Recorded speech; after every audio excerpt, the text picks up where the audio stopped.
Turkey has advertised a number of incredibly ambitious infrastructure projects in the lead up to 2023, the 100th anniversary of the founding of the modern Turkish Republic.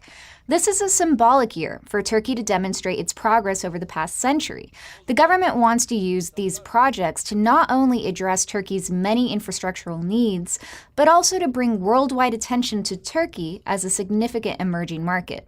Turkey's economic and population expansion and its strategic location are fueling a massive construction drive, but each project needs to be examined carefully for its economic feasibility and how it intersects with Turkish politics. The most attention-grabbing and perhaps most far-fetched project on the list is Canal Istanbul. When Turkish Prime Minister Recep Tayyip Erdogan unveiled the proposal in 2011, he actually referred to it as a crazy and magnificent project.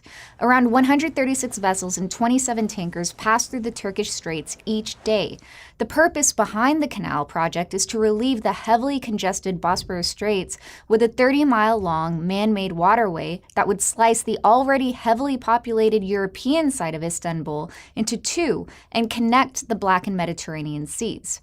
Turkish leaders since Ottoman times have raised this idea of linking the two seas, but economic, political, and technical constraints always end up stifling the plans.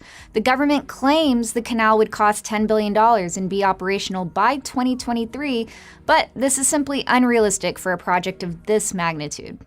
There are other major infrastructural projects that are more feasible, but still carry very large price tags.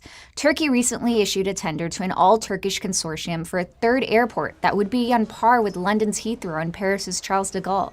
The estimated cost for the project so far is around $29 billion. That would be paid over 25 years once the airport is operational. However, that amount doesn't include the additional billions in upfront construction costs and taxes.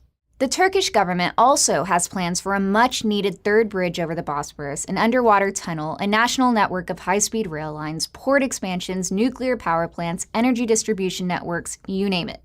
The government says it will need to raise around $250 billion to finance these projects, but with European banks in distress, other foreign banks still trying to feel out the Turkish market, and Turkey's banking sector too small to cover such immense costs on its own, the government does face a challenge in securing the long-term financing to get these projects off the ground, especially on the timeline that it's set for itself.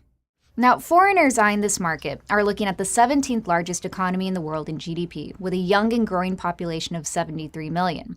Europe's economic decline will continue to hamper Turkish growth, but the country's strategic location allows it to compensate to an extent by reaching into the Middle East, Africa, the Caucasus, and Central Asia.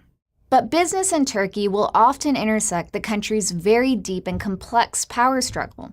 Business enterprises are built on government support, and contracts will typically be issued to those friendly to the ruling party. At this point, many of the AKP's staunch adversaries belonging to the old secular elite are choosing accommodation over resistance in order to remain competitive in Turkey's current political environment. This is another critical layer for foreigners to understand when it comes to navigating the politics of the Turkish economy.